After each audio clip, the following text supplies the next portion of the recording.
Hello viewers, আজকে আমি আবারও নতুন একটি ভিডিও নিয়ে হাজির হলাম।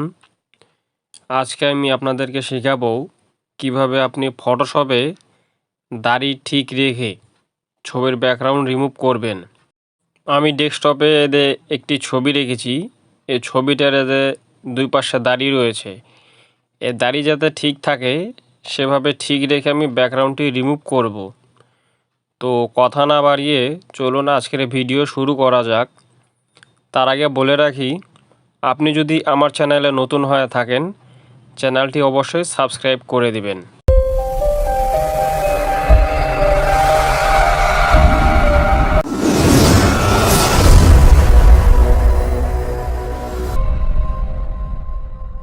আমি ডেস্কটপে যে ছবিটি দেখেছি সেটাকে চেপে ধরে নিয়ে যেয়ে ফটোশপে ছেড়ে দেব।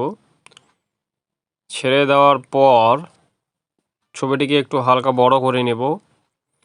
বড় করে নেওয়ার পর এই যে দেখেন ফিল্টারে গিয়ে এক্সট্রাক্টে যেয়ে এখানে ক্লিক করবেন। ক্লিক করার পরে একটু লোডিং নেবে। লোডিং নেওয়ার পরে এরকম ইন্টারফেস চলে আসবে। আসার পর এই যে দেখেন একটা গোল চিহ্ন দেখা যাচ্ছে। আমি নাড়াচাড়া করতেছি। এখন এক সাইড থেকে আপনি গোল দিয়ে দাগ দেওয়া শুরু করবেন। খুব বেশি ভেতরেও নেবেন না, খুব বেশি বাইরেও ছেড়ে দেবেন না। চেষ্টা করবেন একটু ভেতরে রাখার। আমি যেভাবে কাটে নিচ্ছি ঠিক একইভাবে আপনিও কেটে নেবেন। এই যে দেখেন আমি কেটে নিচ্ছি।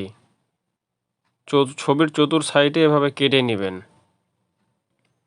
আর যেখানে যে জায়গাগুলোতে একটু সাদা অংশ যাতে না থাকে সেখানে আপনি এই গোল যে চিহ্নটি দেখতে পাচ্ছেন এটাকে ছোট করে নিয়ে এভাবে কেটে কেটে দিবেন। চতুর্দিকে মাথার উপরেও অনেক সময় চুল থাকে, সেগুলো এই সাইড থেকে আপনি গোল করে কেটে নেবেন। আপনাকে ওই ফিল্টারে যেয়ে না গিয়েও আপনি কাজটি করতে পারবেন। সেটা হলো কিবোর্ড থেকে কন্ট্রোল আল্টার এক্স একসাথে প্রেস করবেন। প্রেস করলে আপনার এরকম অপশন চলে আসবে। তারপরে আপনি খুব সহজে এভাবে সাইড দিয়ে মার্ক করে নেবেন। আর মনে রাখবেন যে জায়গাগুলোতে দাড়ি রয়েছে সেখানে একটু হালকা বেশি করে নেবেন। এর ফলে কি হবে, আপনার দাড়িটা খুব বেশি কাটা যাবে না, খুব সুন্দরভাবে ব্যাকগ্রাউন্ডটি রিমুভ হয়ে যাবে। এই যে দেখেন খুব বেশি যদি হয়ে যায়, বেশি অংশ কেটে গেলে আপনি কন্ট্রোল জেড, কিবোর্ড থেকে কন্ট্রোল জেড প্রেস করবেন। প্রেস করলে আবার আগের অবস্থায় চলে আসবে।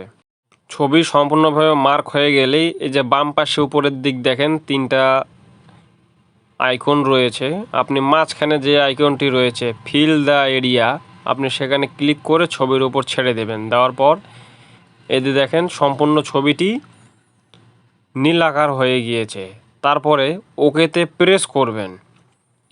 প্রেস করার পর এই যে দেখেন ছবিটি খুব সুন্দরভাবে কেটে গিয়েছে। সাইডে যে দাগগুলো রয়েছে এগুলো আসলে ব্যাকগ্রাউন্ড এক কালার না থাকার কারণে এরকম হয়েছে। আমার ব্যাকগ্রাউন্ড যদি এক কালার থাকতো তাহলে এইরকম আসতো না। এখন আমি এটা পেন টুল দিয়ে কেটে নেব। পেন টুলের যে ব্যবহার, এটা আমি আরেকটি ভিডিও বানিয়ে আপনাদেরকে দেখিয়ে দেব কিভাবে পেন টুল ব্যবহার করতে হয়।